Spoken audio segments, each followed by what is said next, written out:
আসসালামু আলাইকুম রহমতুল্লাহি ওবারাকাতু। আশা করি সকলে ভালো আছেন। দেশ দেশের বাইরে যে যেখান থেকে দেখছেন সকলকে আন্তরিক শুভেচ্ছা অভিনন্দন। আপনারা সকলে জানেন যে বর্তমানে কিন্তু দুবাইয়ের অনেক বড় আপডেট চলে আসছে। আমরা সকলেই জানি যে আমরা খুব দ্রুত সময়ের মধ্যে দুবাইয়ের ভিসা পেতে যাচ্ছি। কাদের ভিসা পেতে যাচ্ছি, কোন কোম্পানির ভিসা পেতে যাচ্ছি, আপনারা অনেকেই আমাকে এরকমের নক দিয়েছিলেন যে কোন কোম্পানির ভিসাগুলো আমরা পাচ্ছি। বর্তমানে আমরা যে ভিসাগুলো পাচ্ছি সেগুলো হচ্ছে ট্রান্সগার্ড কোম্পানির।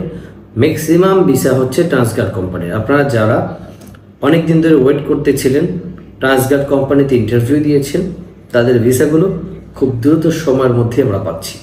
এটা আপনাদের জন্য অনেক বড় একটি গুড নিউজ। পাশাপাশি অন্য যে কোম্পানিগুলোতে আপনারা ইন্টারভিউ দিয়েছিলেন, যেমন আলতানমিয়া কোম্পানি, সার্ভিও কোম্পানি, ইমরিল কোম্পানি, জিঙ্কো কোম্পানি, এই কোম্পানিগুলোর ভিসাও আপনারা পাবেন, তবে ধৈর্য ধরতে হবে।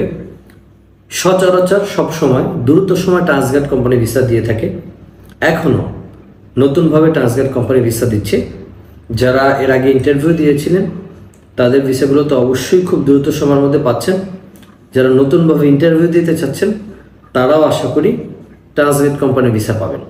তবে বর্তমানে ভিসার জটিলতা যতই থাকুক না কেন, যদি আপনার ট্রান্সগার্ড কোম্পানির মধ্যে জেনারেল হেল্পার ইন্টারভিউ দেন, ভিসা হওয়ার সম্ভাবনা সবথেকে বেশি। অথবা যদি আপনি ইলেকট্রিশিয়ান, মেশন, স্টিল ফিক্সচার এই কাজগুলো জানেন, এই কাজগুলো জেনে তারপর ইন্টারভিউ দেন, এখানে ভিসা হওয়ার সম্ভাবনা বেশি থাকে। তাই আপনারা ধৈর্য ধরুন, খুব দ্রুত সময় ট্রান্সগার্ড কোম্পানি ভিসা পেতে যাচ্ছেন। ইনশাল্লাহ কেউ আশাহত হবেন না, ভরসা রাখুন, ভিসা পাবেন ইনশাল্লাহ। সকলকে ধন্যবাদ, ভালো থাকবেন। আসসালামু আলাইকুম রহমতুল্লাহি ওয়া বারাকাতুহু।